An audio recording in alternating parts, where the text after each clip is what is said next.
Well, if you want to say goodbye when dropping off your loved one at the airport, you're going to want to be quick, like speedy with it. One security guard throws away the art. John standing by with your news of the week. It's so hard to say goodbye at Dunedin Airport in New Zealand. All right, when you're dropping off somebody at the airport, things can, they can get emotional, but in New Zealand, they are limiting how long you can get emotional. Don't sit there and cry for too long. The airport in Dunedin has put a 3-minute time limit on goodbyes at the airport. In fact, the sign says, it's hard to say goodbye, so make it quick. You only have 3 minutes.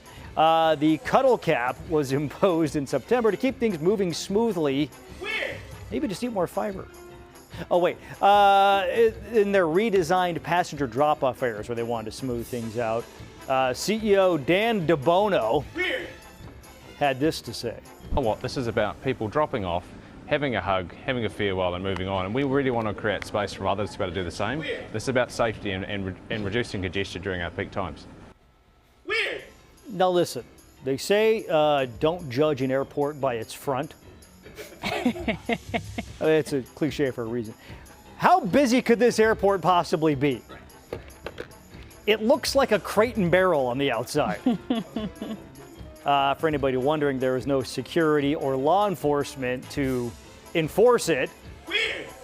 So it kind of feels like maybe it was a publicity stunt and we fell for it. Weird. We did. Classic. See if we ever help you out again, Dunedin Airport. Visitors may, however, be asked to move their lingering embraces to a parking lot where they can cuddle free of charge for up to 15 minutes. Wow. Weird. That feels like that time limit's trying to solve a different problem. Different kind of problem. In which for some, 15 minutes is all you need, right? Some enterprising people may be hanging out in the parking lot. Weird. Julian. Weird. It's a weird thing to do right before you pick up your loved one at the Weird. cell phone waiting lot. A baker in Vietnam has gained fame thanks to their amazing creations inspired by aristocratic fashion. I think we can all relate. The 34-year-old baker is now known as one of the best bakers in that country. Because it'd be weird if they were like the best pole vaulter. So to create one of the intricate pieces, it can take quite a bit of time, as you might imagine. He layers sponge cake, and then the base is held together with fondant and chocolate. Wow. Weird. Can we all have an honest dialogue about how gross fondant is? Weird.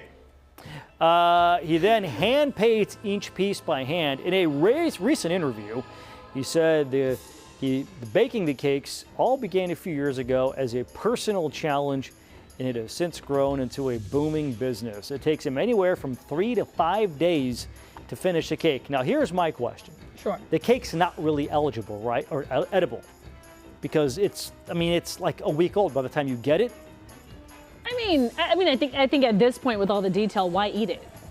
So why not just buy a figurine then at that point? It's just not the same. It just doesn't hit the same, John. This is why, the baking shows, we're like, oh, this person makes a. I was like, that's not really a cake. No. It's a.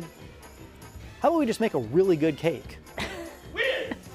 That person doesn't get to be on Good Day Sacramento, though. Weird. The guy that makes Victorian figurines does.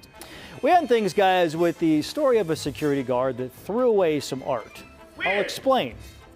I hope. I haven't pre-read the script, so I hope I explain. A security guard at the art museum known as Lamb assumed that a famous piece of art was trash. Weird. So he threw it away. Weird. That's it right there. The museum is known for displaying unconventional art in places where you wouldn't expect it. This art piece created by French artist Alexandre Levitt, and let me tell you, I put the heaviest air quotes around artist you can imagine.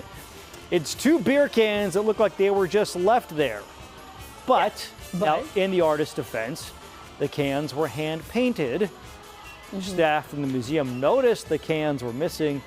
When they asked security, he apologized and explained that he threw them away. Staff quickly went to the trash bin where they found the beer cans, and now they're back on display where they belong. Like, what did they expect was going to happen? Now, you guys know me. Yeah. I lack culture. Art like this, like it could be a great paint. It does nothing for me. I'm not moved by it. Yeah. So like when the art is like, oh, they painted a red circle on the canvas and it sold for $38 million. I'm like, that person is an idiot. Weird. So to that I say, is the security guard really wrong here? No, I don't think the security guard is wrong at all. He didn't know. What are you showing him? Is that Ashley's art installation? That's my art installation. Art. Art by Ashley. See, that right there, $478,000. Now that's art. That is Yeah. art. That is art. And I will take that money. So if there's anybody out there that would like me to commission a piece, I got you. By the way, this whole place is covered with art there. Right. There's even strands of hair in there, John. You know, Make it a little sadly, extra special. some viewers might actually want that. Hey, highest bidder. Weird. Hey, Highest bidder, good day at KMAXTV.com. hey, do you want Ashley's hair? It was a Ziploc bag. Yeah. Yeah. Or somebody else's hair. Weird. All right, guys, that was news of the St. Julian. There it is. Weird. Weird. Yep. All right. All right, back to you, Ashley. Do you want to